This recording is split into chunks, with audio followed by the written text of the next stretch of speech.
You're not lazy. You're not undisciplined. You don't need another morning routine. You've been productive, genuinely productive. You've filled every hour. You've answered every message. You've stayed late. You've started early. And somehow, at the end of the week, the things that actually matter are still sitting there, untouched, waiting. That's not a time problem. That's a decision problem.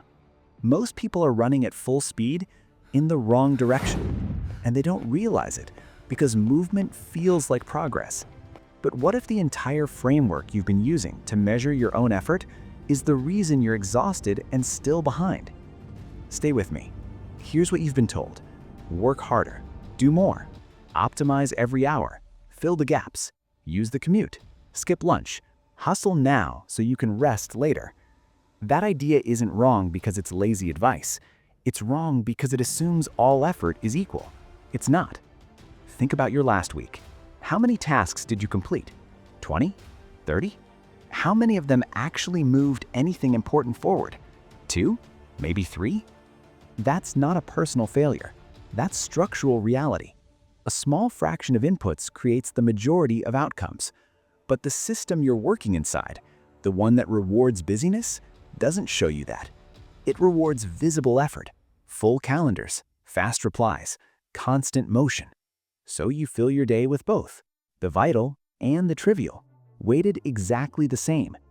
And that's where everything breaks. Because when you give equal time to unequal tasks, you're not being productive, you're being busy. Those are opposites. Now here's the deeper tension. Even when you know what matters, you still don't do it. Why? There's a pattern in high performance that most people misunderstand. It's not that some tasks are slightly better than others. It's that most tasks are structurally incapable of producing meaningful results. That's the uncomfortable part. They maintain, they respond, they stabilize, but they don't move anything forward. A small percentage of actions create disproportionate change, not because you try harder, but because those actions unlock other things. They compound. They remove friction elsewhere. They create momentum that doesn't need constant maintenance. Here's a concrete way to see it.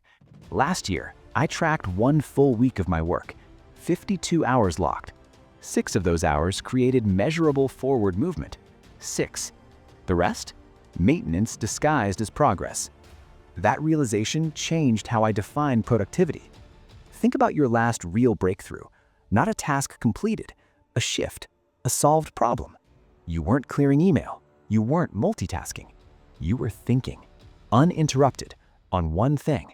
That's not coincidence. But here's what most people miss. Knowing the important work is one skill. Protecting attention long enough to execute it is another. And most people never build that second skill. Why? Here's what happens when you don't protect your focus. Every time you switch tasks, your brain leaves residue behind. You move physically, your attention doesn't. Now multiply that by notifications, tabs, quick checks, interruptions. You're not multitasking, you're fragmenting.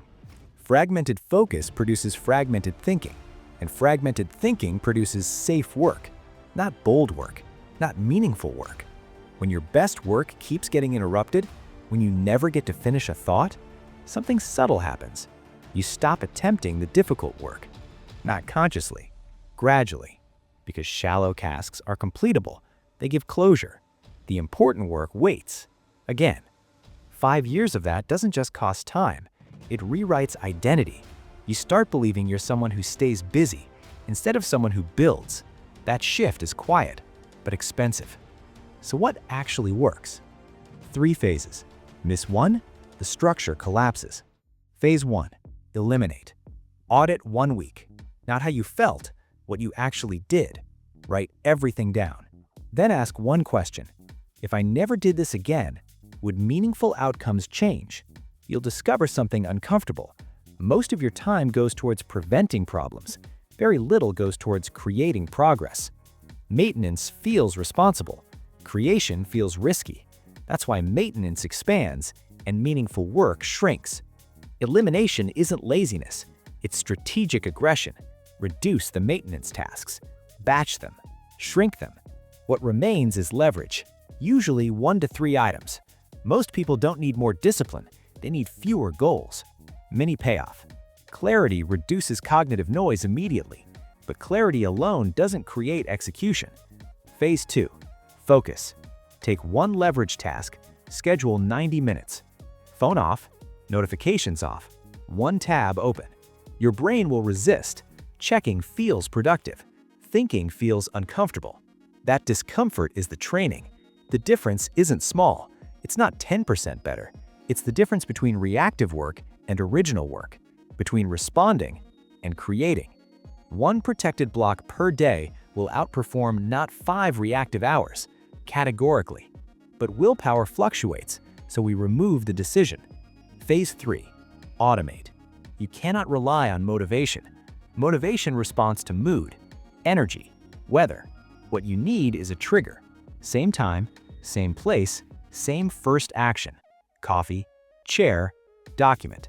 Repeated daily. Eventually, the pattern initiates itself. You're not deciding to begin. You're continuing something already in motion. That's the leverage. Consistency stops being heroic. It becomes structural. Here's what connects all 3 phases. They're not about doing more. They're not about being stronger. The most productive people aren't more motivated. They simply remove the need to decide. What to work on, decided. When to work, decided. Whether to begin, decided. Productivity isn't about doing more things. It's about eliminating decisions. When decisions disappear, energy returns. That's the real leverage. Here's what this looks like. You wake up. You already know the one thing that matters. Not because you decided this morning, because it was decided yesterday. You move through your trigger sequence. No negotiation. The block begins, work happens. Notifications appear. They wait, because the system expects them to. Later, shallow work gets handled in tight windows, contained, fast. At the end of the day, one meaningful task has moved forward, not 20 small completions, one real shift. Repeat that for 90 days. Over weeks, something changes. Not your schedule, your self-trust. You stop wondering if you'll get to important work. You know you will. The backlog shrinks. The anxiety quiets. The quality improves. The feeling isn't excitement. It's control. And control compounds.